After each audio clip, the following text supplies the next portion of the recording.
जुदि आइ बाबाया मालाबा समाव हथारनो आंखौ गारनानै थाङो अब्लानिया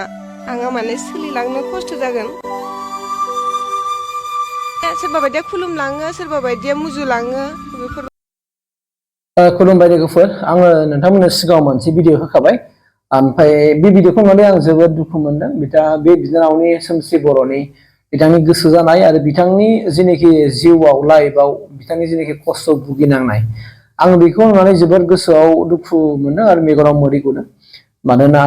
बिथांनि जेनेखि बेंगुरा जाय साइडजोंहाय बिनि आथिङा गैया आरो बे साइडजोंबो बिनि आखाइया गैया नाथाय बबे खारनाव मा जाहोनाव बेखौ मा जादों बेखौ आं जेबो मिथिया एबा बिनि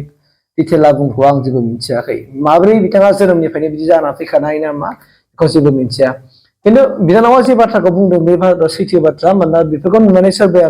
जुमुदै मुजुगोन सोरबाया निन्दा खालामगोन सोरबाया ब्लेम खालामगोन सोरबाया मुगैगोन सोरबा बिनि खाथिजोंबो थाबाय नङा बेबायदि आरो जोंनि समाजाव माने संसाराव बे आरोना आरो बेखौ रावबो मोजां मेगनजों रावबो नायनाय नङा बुहुत खम मानसिया बेखौ 1% मानसिया बेखौ मोजां मेगनजों नायगोन आरोखि बे आरो दा आंनि बे भिडिअ खालामनायनि गुबै उद्देश्यआ बेनो आं खावलायगोन बे भिडिअनि गेजेरजों बिटिआरनि सिफार्मा बर'खौ लोगोसेयैनो आं खावलायनो नागिरदों कि बिनानावनिया जेनेखि जे माबायाव जोनोम मोनदों जों रावबो जोनोम जानो लुबैनाय रावबो जोनोम जाया बेफोरबायदि माने खंगा खंगि आखाइ आथिं गैयै जों जोनोम जानानै रावबो जोनोम जाया माने इसोरासो जोंखौ मानि थाखाय बेफोरबायदि जोनोम हरदों मा दायनि थाखाय बे इसोरनिसो बा सोरखौबा बेफोरबायदिनो खाना खंगा खुजा जोनोम हरबाय सोरखौबा नाब्ला नुब्ला गुरबा गुरबि जोनोम हरबाय सोरखौबा बिभिन्न रोखोमनि जोनोम हरबाय दा बिराद दुखुनांथाव बाथ्रा जादों दा आंनिफ्राय खावलायनाय बिनानावा बिटिआर गभर्नमेन्टखौ खावलायदों कि माबा मोनसे फिसा फिसौब्लाबो बिदिनो सरकारि साख्रिफोरखौहाय प्रमद बर' सारआ होयो आंनिफ्रायबो आं बेखौनो गोसो गोरबोनिफ्राय खावलायगोन प्रमद बर' सारआ अनसुला हिसाबै सारआ अननानै नायदो हगाजुलि हालामनि होनना बुंदों बियो बाक्सायाव गोलैयोना बबेयाव गोलैयो बेखौ आं मिथिया खिन्थु बे एरियायाव हगाजुलि ओनसोलाव गोलैनाय सोर इएम दं सोर एमसि एमएलए दं बेखौ थाबैनो प्रमद सारआ थिनहरनानै बिनि डिटेल्स लानानै बिनि रोंगौथि गियानफोरखौ एसे एनै टेस्ट लानानै नायनानै बेनि थाखाय जैगुथा माबा मोनसे साख्रिफोरखौहाय जेन' माने एस्टाब्लिश खालामनानै होयो बेखौ आंनि गोसो गोरबोनिफ्राय दानि बिटिआरनि सि प्रमद बर' सारखौ आङो खुथारै खावलायबाय आं खुलुमनानैबो खावलायगोन सार अननानै बिनि जेनोखि दुखु खस्थ'जों दिनै बिथाङा दिनै ग्रेजुवेसन खालामबाय बिमा बिफाया माने नाहा मैहा थांनानै खामला मुजिरा मावनानै ना फाननानै दंफां फाननानै दिनै बेफोरबायदि खस्थ'जों फिसानि माबा मोनसे मोजां हास्थायनानै बेखौ दिनै खालामबाय बाथ्राया सैथो बिनानावा जाय बाथ्राखौ बुंदों बे सैथो बाथ्रानो खारन बिनानावा दिनै बिमा बिफा थानायखायसो दिनै बियो दिनै सोलिना दं जुदि मालाबा समाव मानसिनि जिउ ना मालाबा जुदि हरखाब जुदि बिमा बिफा जुदि माबा मोनसे जानानै सोरबा सासे गोमायोब्ला बेखौ सोर नायगोन दाना बे बिनानावखौ सोर नायगोन बिनानावखौ आइ होनबा सोर थागोन दाना थानाय नङा स' गथिखे बेनिखायनो बे आयदानि सायाव इनिसियेटिभ लानो थाखाय आं दानि बिटिआरनि चिफ प्रमद बर' सारखौ आं गोसो गोरबोनिफ्राय आङो माने खुथारै आं खावलायबाय सार प्लिज सारआ अननानै बिनि सायाव एसे सान आरो बिटिआरनि साफ्रोमबो इएम एमसि एलए आं सारमोनखौबो आं खावलायगोन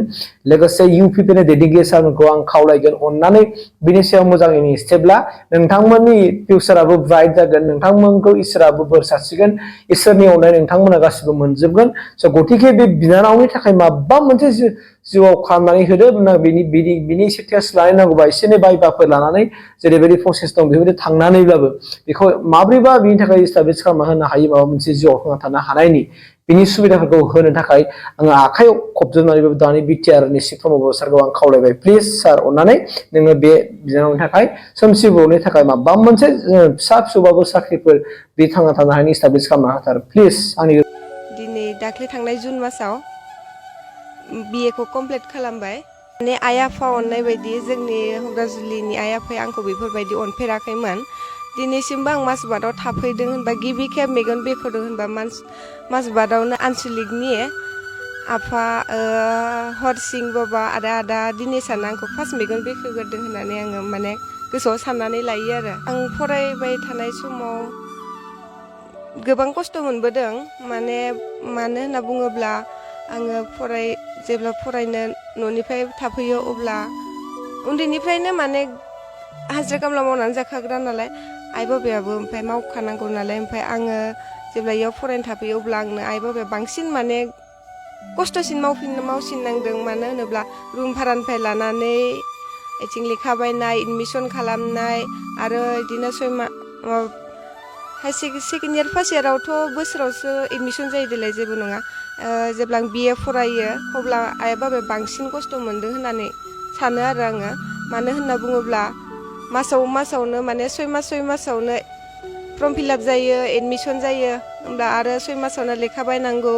आरो बेखौनो फरायनानै आरो उनाव नेक्स्ट 6 मासाव एडमिसन खालामनो बरनफिननांगौ माने बिराद खस्थ' मोनदों माने मालाबा समावहाय न'आवहाय इदिनो माइरङा दंब्लाबो जानाय खरसाया माने खस्थ' जाहैदों आं दायो आइ बाबानि सिमांखौ जाफुंहोनो आरो आंनि साननायखौ जाफुंहोनो थाखाय आं BTR सरकारनिफ्राय बेखौनो खावलायनो सानो जे जाहाथे आङो इयुन जिउआव माने आंनि सोलिलांनो हानाय आंथ' आइ बाबाखौ मोनबाय थाया आइ बाबा थांना थासान्दिसिमसो आङो आइ बाबाजों माने थाफानानैसो आं सोलिलांनो हागोन जुदि आइ बाबाया मालाबा समाव हथारनो आंखौ गारनानै थाङो अब्लानिया आंहा माने सोलिलांनो खस्थ' जागोन बेखायनो आं BTR सरकारनिफ्राय बेखौनो खावलायो जे जाहाथे 4th ग्रेड 3rd ग्रेडनिबाबो जिखुनु जाया मोनसे फिसा साख्रिखौ होगोनखौ आसा खालामो आरो आं ग्रेजुवेसनथ' खालामबाय गोसोथ' दंमोन आं MA खालामनो माने फरायनोनो आसा दंबावखायो आं फरायबावगोनखौनो सानबाय थायो गोसोआव